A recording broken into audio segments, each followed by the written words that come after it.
الرحمن السلام علیکم۔ آج 27 مارچ بروز اتوار ہم بات کریں گے شہباز شریف کے خلاف ایف آئی اے عدالت نے بڑا سخت حکم جاری کر دیا ہے، اور یہ تحریری حکم جاری ہوا ہے۔ 25 مارچ کو سماعت تھی، ضمانت کی درخواست پر ملزم پیش نہیں ہوا تھا، اور عدالت نے کیسے سخت الفاظ میں ملزم کی سرزنش کی ہے اور حکم جاری کر دیا ہے، اور وارننگ جاری کر دی ہے کہ اگر آپ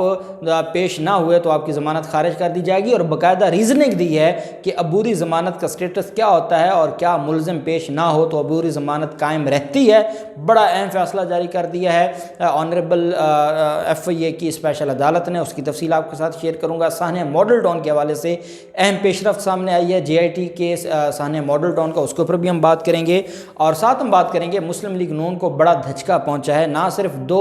رہنماؤں ایم این ایز کے خلاف کارروائی شروع کر دی گئی ہے، بلکہ ایک ایم این اے کا نام بھی سیل میں ڈال دیا گیا ہے۔ اس کی تفصیل بھی میں آپ کے ساتھ شیئر کروں گا۔ پہلے ہم بات کر لیتے ہیں کہ 26 مارچ کی شام ایک قافلہ شروع ہوتا ہے، اور یہ ایچ بلاک ماڈل ٹاؤن سے مریم نواز اور حمزہ شہباز کی قیادت میں لانگ مارچ شروع ہوتا ہے اسلام آباد کے لیے، جس کو یہ مہنگائی مارچ کا نام دیتے ہیں۔ اور یہ اتنے خوف زدہ تھے، اور یہ وہ چیز ہے جس کی وجہ سے سوات کا جلسہ بھی انہوں نے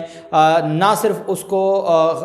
ڈیلے کیا تھا، بلکہ اس کو ملتوی اس وجہ سے کیا تھا۔ ان کو پتہ تھا، وزیر اعظم عمران خان کا جب یہ کمالیہ کا جلسہ دیکھتے ہیں، جب مانسیرا کا جلسہ دیکھتے ہیں، جب سوات کا جلسہ دیکھتے ہیں، جب دیر کا جلسہ دیکھتے ہیں، تو وہاں تو لوگ ایسے لگتا ہے کہ ساری عوام الناس پلٹ کر عمران خان کے جلسے میں آ گئی ہے۔ اور ان کی اپنی یہ حالت ہے کہ 2 دن پہلے پاکستان مسلم لیگ نون نے کنونشن کیا، ان کے اپنے ورکرز دوران تقریر کھانے پر ٹوٹ پڑے، تو یہ تو ان کا اصل چہرہ ہے۔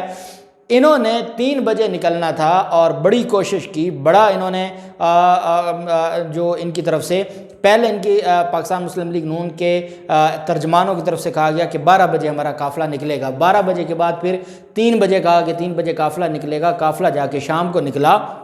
رات کو جا کے یہ گجرانوالہ میں انہوں نے سٹے کر لیا۔ اس کی وجہ یہ ہے کہ ان کو لگا تھا کہ جب 2 بڑے لیڈر، ایک نواز شریف کی بیٹی اور ایک شہباز شریف کا بیٹا، یہ لاہور سے نکلیں گے تو پورا لاہور ان کے ساتھ کھڑا ہو جائے گا۔ لاہور نے ان کو ریجیکٹ کر دیا ہے۔ جب یہ لاہور سے نکلے ہیں تو چند ہزار لوگ تھے، اور کچھ جو انڈیپینڈنٹ ذرائع ہیں وہ 1500 لوگ کہہ رہے ہیں، اور کچھ 1800 سے 2200 کہہ رہے ہیں۔ یہ مسلم لیگ نون کا گڑھ جس کو یہ سمجھتے ہیں، اور لاہور میں میجورٹی ایم این ایز اور ایم پی ایز ان کی ہے، اور ان کی حالت یہ ہے کہ اپنے گڑھ میں سے یہ چند ہزار لوگ نکال سکے ہیں۔ اور ان کو خوف کیا ہے، یہ گجرانوالہ میں کیوں رک گئے ہیں؟ گجرانوالہ میں یہ اس وجہ سے رکے ہیں کہ مزید ایم پی ایز اور ایم این ایز پر دباؤ ڈالا جا رہا ہے، اور ان سے یہ کہا جا رہا ہے کہ لوگ اکٹھا کریں۔ گجرانوالہ ڈویژن پوری رات انہوں نے ڈالے، انہوں نے موو کیے ہیں، اور اس مقصد کے لیے کہ لوگ اکٹھے کریں، تاکہ ہمارے پاس اتنے لوگ تو ہوں کہ ہم اسلام آباد میں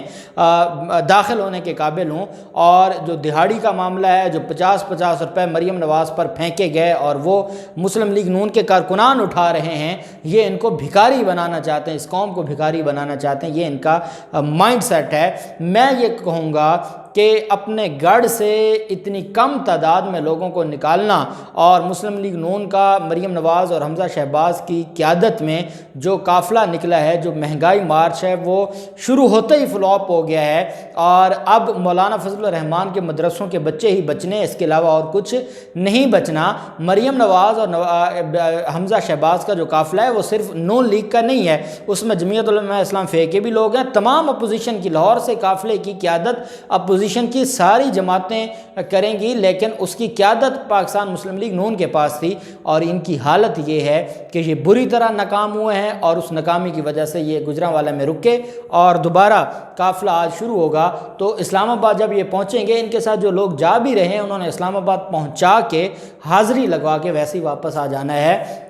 ان کا جو، کیونکہ کل 27 مارچ کا دن ہے، ان کا جلسہ ہے 28 مارچ کو، کل یہ سارا دن جی ٹی روڈ پر گزاریں گے۔ اور جب آپ ایک شہر میں، جیسے گجرات شہر ہے، جہلم شہر ہے، وہاں اگر آپ 10 منٹ بھی ٹریفک بند کرتے ہیں تو آگے پیچھے آپ کو لائنیں نظر آتی ہیں، تو وہ تو میڈیا کے ذریعے آپ نے لائنیں شو کروا لینی ہیں۔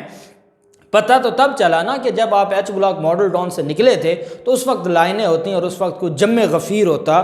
کم از کم 40 سے 50 ہزار لوگ تو آپ لے کر نکلتے۔ اگر آپ عمران خان کا مقابلہ کرنے جا رہے تھے تو اپنے گھر سے تو اتنے لوگ لے کر نکلتے۔ اسلام آباد میں یا وہاں جتنی آپ کی تنظیم ہے وہ چودھری نثار، پورا آپ کا جو پڑھوار کا علاقہ ہے وہاں تو چودھری نثار تھا، وہ تو ویسے آپ کے خلاف ہو چکا ہے اور آپ سے دور ہو چکا ہے، تو آپ کا بندہ کس نے آنا ہے سوائے فضل الرحمان کے مدرسوں کے بچوں کے۔ اور دوسری طرف پاکستان پیپلز پارٹی تو ویسے آپ کو نو بول چکی ہے اور وہ ان چکروں میں پڑنے والی نہیں ہے، تو معاملہ بڑا دلچسپ ہو گیا اور ان کو تاریخی شکست ابھی سے نظر آنا شروع ہو گئی ہے۔ دوسری طرف سانحہ ماڈل ٹاؤن JIT کے حوالے سے میں سمجھتا ہوں کہ اگلا جو ہفتہ ہے یہ مسلم لیگ نون کے لیے بڑا بھاری ہے۔ ایک تو شہباز شریف کے کیسز کو لے کر، شہباز شریف کے 2 اپریل کو بھی کیسز ہیں، 4 اپریل کو بھی ان کے 2 عدالتوں میں کیسز ہیں، اور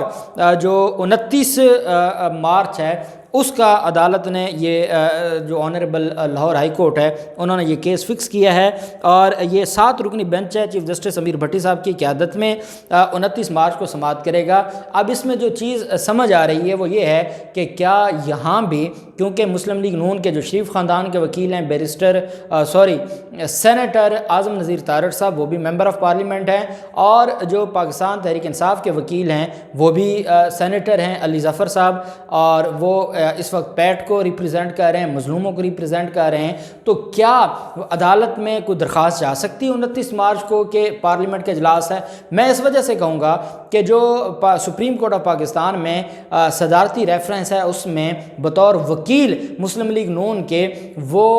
تارڑ صاحب نہیں ہیں، اور نہ ہی وہ ممبر آف نیشنل اسمبلی ہیں۔ یہ جو اجلاس ہے یہ اسپیسیفکلی نیشنل اسمبلی کا ہے، ووٹ آف نو کانفیڈنس کا جو معاملہ ہے وہ نیشنل اسمبلی کا، سینیٹرز کا کوئی رول نہیں ہے۔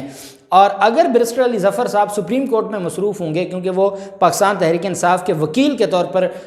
صدارتی ریفرنس میں پیش ہو رہے ہیں، تو علی ظفر صاحب کی طرف سے پہلے بھی عدالت کو یہ کہہ دیا گیا تھا کہ میری بحث مکمل ہو چکی ہے، وہ بحث کریں گے، کوئی میرے جو جونیئرز ہیں، ایسوسیٹس ہیں، وہ نوٹس لے لیں گے، کوئی بات مزید عدالت کو بتانی ہوگی تو ٹھیک ہے، نہیں تو ان کے جو الجواب ہے اس کو سن کے آپ ڈیسائیڈ کریں۔ تو اس وجہ سے مجھے یہ لگ رہا ہے، کیونکہ ہمارے دوستوں نے کافی اس کے اوپر آبزرویشن دی ہے کہ ایسے حالات میں کیا سماعت ہو سکتی ہے یا نہیں ہو سکتی، ہم امید اچھی کرتے ہیں اور ہم امید کرتے ہیں کہ